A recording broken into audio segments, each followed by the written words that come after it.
You cannot say, I love you without proving your love.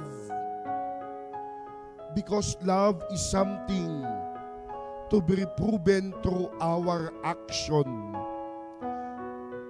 Si Jesus ang nagpapatunay na ang pag-ibig ng Diyos sa tao ay tapat. Sapagkat hindi niya lang ipinahayag ang mabuting balita, nag-alay si Jesus ng kanyang buhay para sa mabuting balitang ito. Si Jesus ay nag-alay ng buhay. Sinasaad ni Jesus na siya'y mag-aalay ng buhay.